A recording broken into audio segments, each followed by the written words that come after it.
രാത്രി ഉറങ്ങാൻ കിടന്നാൽ രാവിലെ എണീക്കും എന്ന് ഉറപ്പില്ലാത്ത ഈ ലോകത്ത് നമ്മൾ എന്തിന് അഹങ്കാരം കാണിക്കണം? നമ്മുടെ ശരീരം വേദനിപ്പിക്കാൻ എല്ലാവർക്കും കഴിയും. പക്ഷേ നമ്മുടെ മനസ്സിനെ വേദനിപ്പിക്കാൻ നമ്മൾ ജീവനു തുല്യം സ്നേഹിച്ചവർക്ക് മാത്രമേ കഴിയൂ. മായ്ച്ചു കളയണം ചില വാശികൾ, പറഞ്ഞു തീർക്കണം ചില പരിഭവങ്ങൾ, മാറ്റിക്കൊടുക്കണം ചില തെറ്റിദ്ധാരണകൾ.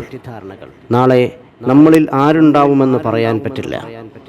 ജീവിച്ചിരിക്കുമ്പോൾ എത്ര വലിയ വീട് വച്ചാലും, എത്ര വലിയ വാഹനങ്ങൾ സ്വന്തമാക്കിയാലും, എത്ര ബാങ്ക് ബാലൻസ് ഉണ്ടാക്കിയാലും കല്ലറകളുടെ വലിപ്പം തുല്യമായിരിക്കും.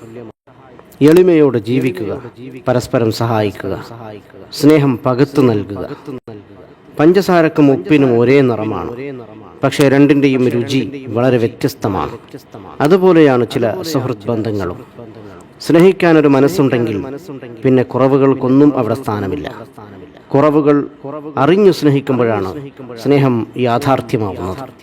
കൂര ചെറുതാണെങ്കിലും അതിനുള്ളിൽ സമാധാനമുണ്ടെങ്കിൽ അത് കൊട്ടാരത്തേക്കാൾ വലുതാണ്.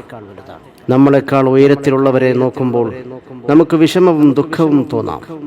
നമ്മളെക്കാൾ താഴെയുള്ളവരെ ഒന്ന് നോക്കൂ, അപ്പോൾ മനസ്സിലാകും നാം എത്ര ഉയരത്തിലാണെന്ന്. ഉറങ്ങാൻ കിടക്കുമ്പോൾ എല്ലാവർക്കും മാപ്പ് കൊടുക്കുക. ശുദ്ധ മനസ്സോടെ ഉറങ്ങാൻ ശ്രമിക്കുക. സ്നേഹം ചെറുപ്പത്തിൽ സൗജന്യമായി ലഭിക്കുന്നു. യൗവനത്തിൽ അതിനായി അധ്വാനിക്കേണ്ടി വരുന്നു. വാർദ്ധക്യത്തിൽ അതിനായി യാചിക്കേണ്ടി വരുന്നു.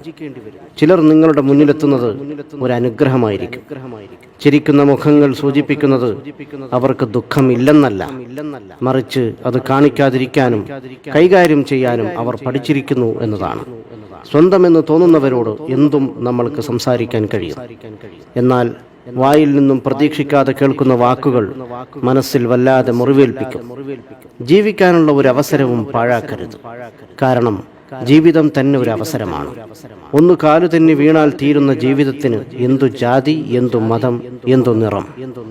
ശരീരത്തിൽ ജീവനുള്ളപ്പോൾ മുഖത്ത് നോക്കാൻ ആർക്കും സമയമില്ല. എന്നാൽ മരണപ്പെട്ടാൽ ആ മുഖം കാണാൻ തിരക്കുകൂട്ടുന്നു. ഓർക്കുക, ജീവൻ പിരിഞ്ഞിട്ട് മുഖത്ത് നോക്കുന്നതിനേക്കാൾ നല്ലത് ജീവിച്ചിരിക്കുമ്പോൾ നിറമനസ്സോടെ മറ്റുള്ളവരുടെ മുഖത്ത് നോക്കി പുഞ്ചിരിക്കുന്നതാണ്. അനുഭവത്തെക്കാൾ വലിയൊരു പാഠവും ജീവിതത്തെക്കാൾ വലിയൊരു വിദ്യാലയവും ഈ ഭൂമിയിലില്ല. ഒന്നോർക്കുക, പാവപ്പെട്ടവനും പണക്കാരനും 6 അടി മണ്ണ് മാത്രം.